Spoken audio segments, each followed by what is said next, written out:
안녕하세요. 여호수남, 여호수아를 읽어주는 남자. 네, 오늘은 여호수아 7장, 8장, 9장을 좀 보도록 하겠습니다. 자, 우리가 1장부터 5장까지는 준비라고 했습니다. 1장에서 누가 준비되는 거죠? 네, 여호수아가 준비되는 거죠. 또 부차적으로는 이미 요단 동편의 땅을 받았던 루벤, 갓, 므낫세 반지파 그들의 협력을 촉구하죠. 그래서 여호수아를 위시로 해서 12지파가 똘똘 뭉쳐서 연합작전을 해야지 우리가 가나안 정복이 가능하다. 어쨌든 그 여호수아를 지도자가 준비되는 것을 1장에서 이야기합니다. 자, 2장에서는 누가 준비되는 거죠? 네, 들어가서 진격해야 될 공격해야 될 대상, 다시 말해서 여리고성이 준비되는 거죠. 그런데 누구를 통해서 준비돼요? 예, 라합을 통해서 준비되는 거죠. 여호와 이레를 좀 볼 수 있습니다.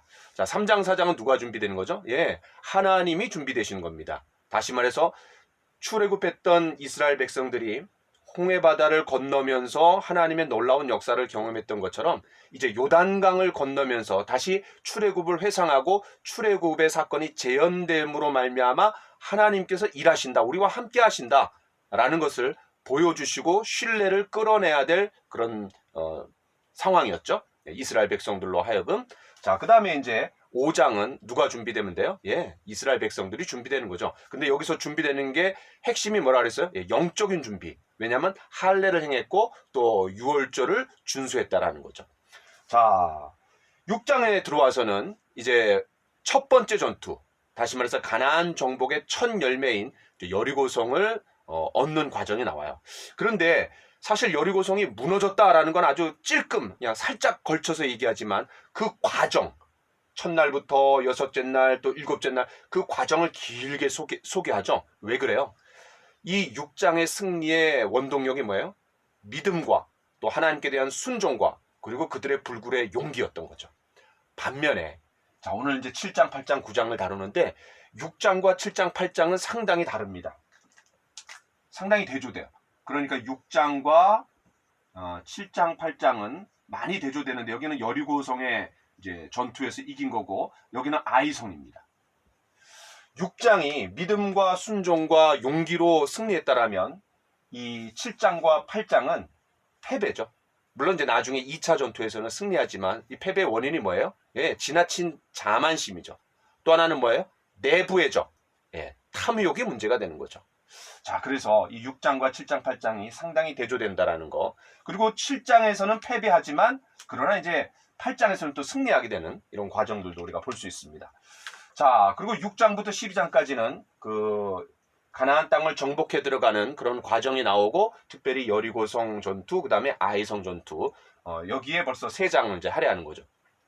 또 하나 흥미로운 사실은 그 여리고성 전투는 한 장밖에 할애하지 않아요. 그런데 아이성 전투는 거기에 비해서 아주 작은 그 성인데도 불구하고 무려 2장을 할애하고 있다라는 거, 이런 것들이 좀 여러분 염두에 두시면 좋겠습니다. 자, 그 다음에 이제 7장부터 우리가 본격적으로 들어가면 여러분 그런 찬송 기억나시죠?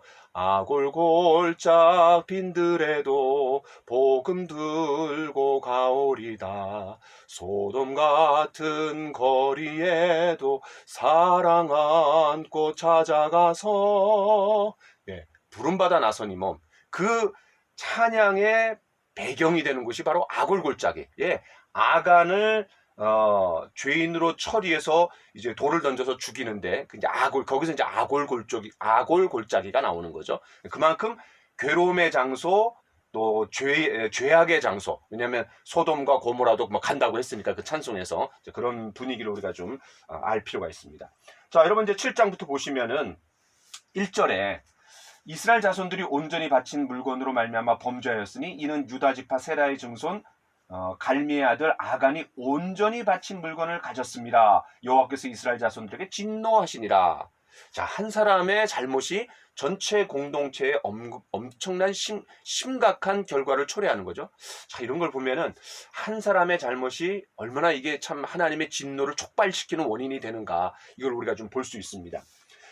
자, 어쨌든 이제 1절은 상황을 설정하는 거죠. 그 다음에 이제 2절부터 5절에 보면은 그 여리고성 때처럼 정탐꾼을 보내요. 그런데 그 정탐꾼의 보고에 큰 차이가 있습니다.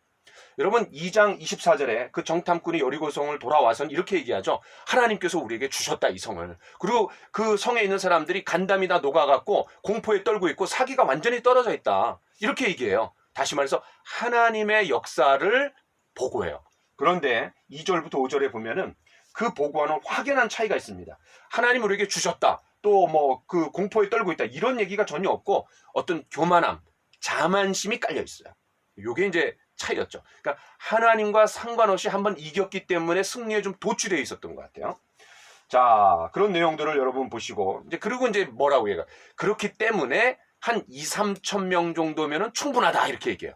2, 3천 명 정도는 충분하다. 근데 나중에 8장에서 2차 전투회 때는 그 매복조로만 몇 명을 보내요? 예, 3만 명. 다시 말해서 10배를 보내는 거죠. 그리고 또 5천 명을 매복시켰으니까 상당한 숫자입니다. 그리고 아이성에서 죽은 사람들의 숫자가 12,000명. 다시 말해서 아이성 전체의 인구가 12,000명밖에 되지 않는데 매복으로 3만 명. 그리고 또 2차 매복으로 5천 명을 뒀으니까 엄청난 차이가 있는 거죠.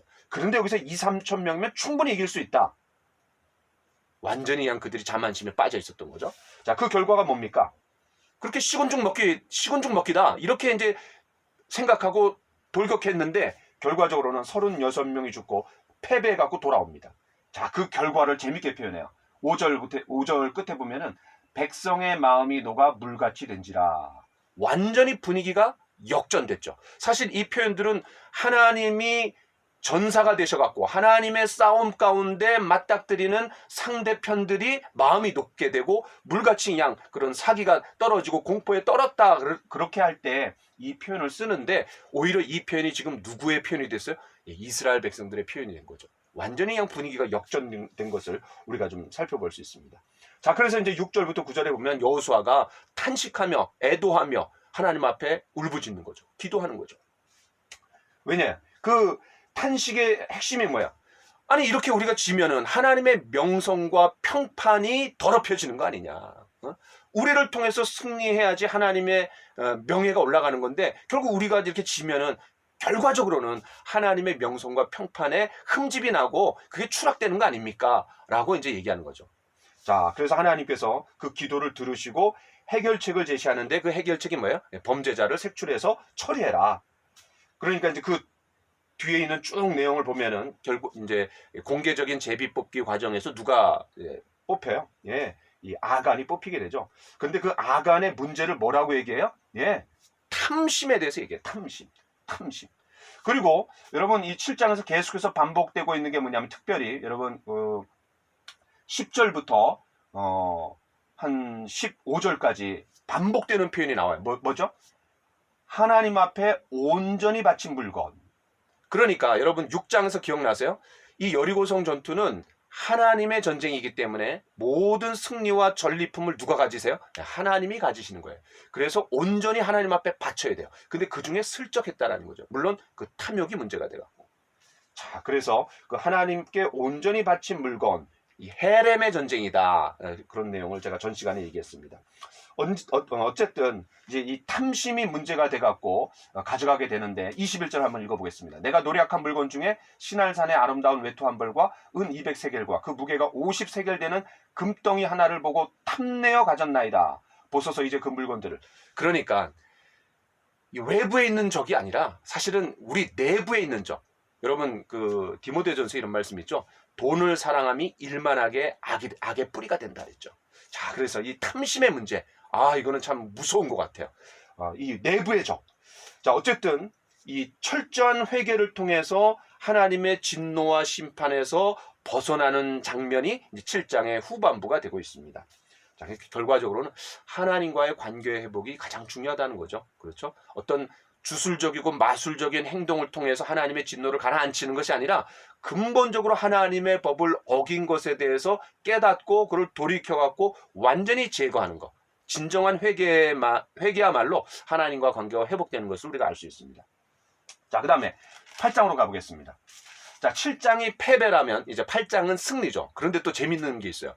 여러분 6장은 하나님의 기적으로 이겼습니다. 아니 이스라엘 백성들이 한 일이라고는 뺑글뺑글 돌기만 한 것밖에 없었잖아요. 그런데 8장에는 하나님께서 그런 이스라엘 백성들의 회개와 또 돌이킴을 받으시고 구체적인 전략을 주세요. 뒤에다가 3만 명을 매복시켜라. 그 다음에 이 베델과 아이가 한 4km 정도밖에 떨어져 있지 않기 때문에 이 베델이 여기 협조해갖고 협공으로 또 도와줄 수도 있기 때문에 그 사이에 5천 명을 매복시키라는 거예요. 그러니까 구체적인 전략을 제시해요. 자, 이게 뭐냐면 하나님의 기적으로도 승리를 우리가 이루지만 또 인간의 계략과 또 전략을 통해서 인간의 어떤 책임을 통해서도 승리할 수 있다는 것을 두 가지를 다 보여주고 있는 것이 바로 이제 8장의 내용이라고 우리가 할 수 있습니다. 자, 어쨌든 8장 1절 2절에서는 직접 하나님께서 이제 작전 명령을 내리시는데 근데 여기 또 중요한 차이가 있죠. 뭐가 있냐면 2절에 보니까 오직 거기서 탈취한 물건과 가축은 스스로 가지라. 이제 헤렘 전쟁이 아니라 이스라엘 백성들이 그 전리품을 다 취할 수 있도록 하나님께서 그렇게 배려해 주신 거죠. 자, 그 다음에 이제 쭉 보면은 아까 말씀드렸던 것처럼 이제 3만 명은 3천 명이면 충분히 승리할 수 있다라고 식은죽 먹기다 이렇게 얘기했는데 10배였어요. 그렇죠? 그리고 25절에 보니까 8장 25절에 보니까 그 아이성에 살고 있었던 전체 인구가 몇 명이에요? 예, 12,000명밖에 되지 않았던 거죠.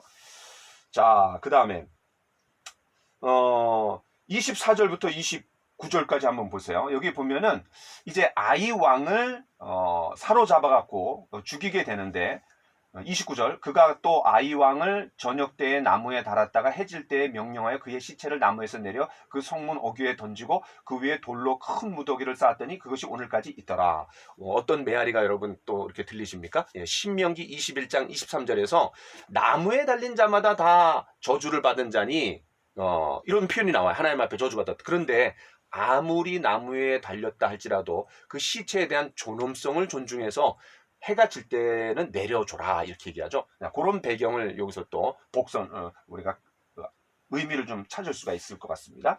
자, 그 다음에 30절로 35절. 이게 중요합니다. 요 8장에서 굉장히 중요한 게 뭐냐면 신명기 27장에서 너희가 장차 이제 가나안 땅에 들어가면 북쪽에 에발산 또 남쪽에 그리심산 그 사이에 골짜기가 있는데 거기에 세 개며 거기에서 하나님의 율법을 읽어 들리고 복과 저주를 이야기할 때 아멘 아멘 해라. 여러분 기억나세요? 예, 어떤 그런 영적인 어떤 이벤트를 하라 그랬는데 이 승리 후에 이 승리의 여세를 몰아갖고 가나안 땅으로 계속해서 진격해 들어가는 것이 아니라 잠깐 쉬는 거죠. 그리고 하나님 앞에 제단을 쌓고 예배를 드리면서 신명기 27장에서 모세가 이야기했던 것을 순종합니다. 자, 여러분 30절부터 35절까지 반복되는 표현이 4번 나오는데 그게 뭐냐면 모세의 율법에 기록된 대로 모세가 말한 대로 이걸 4번이나 기록해요. 다시 말해서 이 아이성의 패배를 통해 갖고 이 여호수아는 다시 한번 하나님 앞에 순종하는 것이야말로 승리의 원동력이다 라는 것을 상기시키고 싶었던 것 같아요. 참 탁월한 지도자였던 것 같아요. 자, 그래서 이 에발산과 그리심산 사이에서 이런 하나님 앞에 예배하면서 다시금 우리가 마음을 정돈하고 또 가나안 땅 정복의 그런 주인공은 하나님이시다. 우리의 전략과 우리의 잔꾀가 아니라 우리의 무기와 우리의 승리의 전적이 아니라 하나님이 이 일에 일하신다. 하나님이 싸우시고 우리에게 승리를 주신다. 우리는 순종만 하면 된다라는 것을 다시 한번 보여주는 사건이라고 할 수 있습니다. 자, 그 다음에 이제 9장으로 넘어가 보겠습니다. 자, 이 9장은 독특한 사건이 나와요. 이제 여리고와 아이성을 빼앗았기 때문에 승리했기 때문에 이 전체 그냥 다 퍼지는 거예요. 그러니까 이 소식이 퍼져갖고 1절 2절에서는 가나안 땅의 여러 도시국가의 왕들이 하나로 뭉쳐갖고 우리가 저항하자 이런 어떤 저항을 이야기하고 있고 반면에 이 기브온 족속 한 3일 정도 갔더니 이제 기브온 사람들이 나왔다 그랬어요. 사실 지금 이스라엘 백성들이 있는 곳에 한 11km 정도밖에 떨어져 있지 않은 가까운 곳에 기브온 족속이 살았는데 이 기브온 족속은 그렇게 연합전선을 펼쳐갖고 저항하는 것이 아니라 우리는 오히려 항복하자. 저항의 빗장을 풀고 항복하자 이렇게 대조가 되고 있어요. 그런데 이제 여기 심각한 문제가 생기죠. 여러분 신명기에 보면 이런 말씀이 있어요.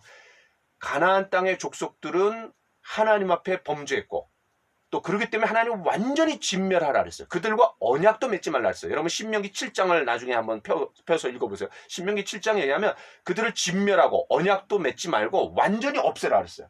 그런데 어떻게 해요? 예, 이 기브온이 낡은 옷을 입고 또 그냥 아주 오랫동안 먼 길을 찾아왔다고 표시할 만큼 감쪽같이 속여갖고 꾀를 내갖고 이제 먼 쪽에서 왔는데 너희들이 이런 그 진격해 들어오는 소식을 듣고 우리가 그냥 빨리 항복하러 왔다. 우리랑 조약을 맺자. 우리가 너희들에게 조공을 바치고 하여튼 화친을 맺자라고 이제 그렇게 이제 찾아왔던 거죠. 그런데 문제가 뭐예요?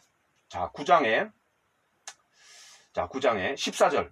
무리가 그들의 양식을 취하고는 어떻게 할지를 여호와께 묻지 아니하고 여호수아가 곧 그들과 화친하여, 결과적으로 보니까 가까이 있었고 이 가나안 땅 족속이었던 거예요.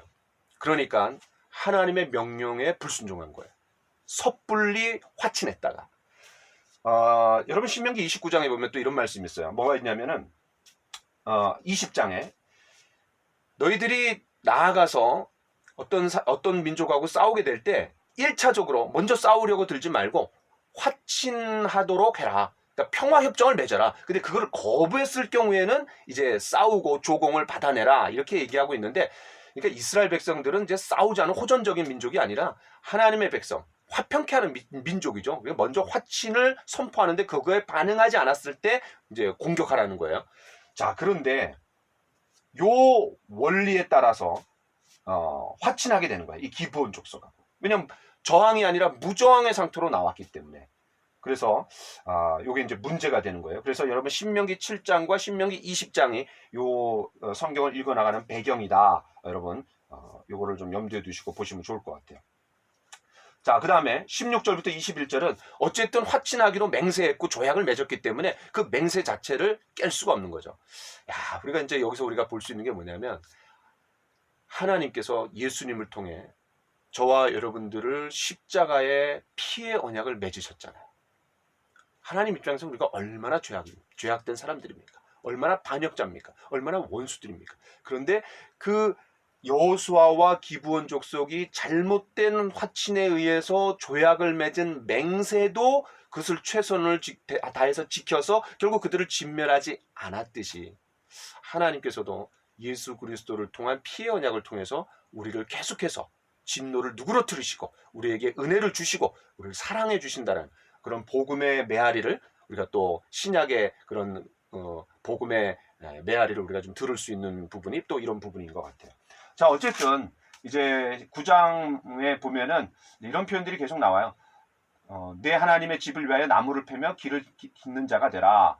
또 27절에도 나무를 패며 물을 깃는 자로 삼았더니 오늘까지 이르니라. 그러니까 이제 기브온 족속이 그런 맹세의 언약대로 조공을 바치면서 그 다음에 이제 하나님의 백성의 이제 종으로 이렇게 이제 지내는 거죠. 자, 그런데 이제 흥미로운 사실은요, 여러분 창세기 9장 26절 노아가 포도주를 마시고 술에 취했을 때 이제 저주가 내려지죠. 그 저주 중에 하나가 뭐예요?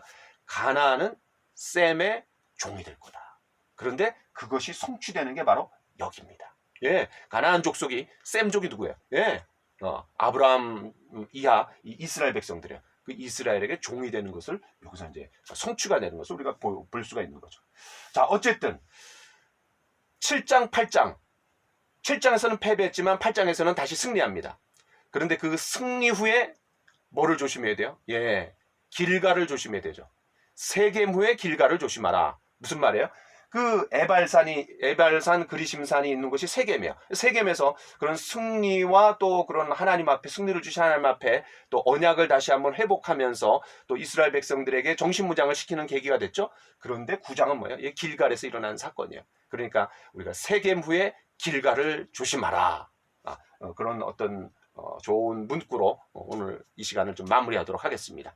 수고 많으셨습니다.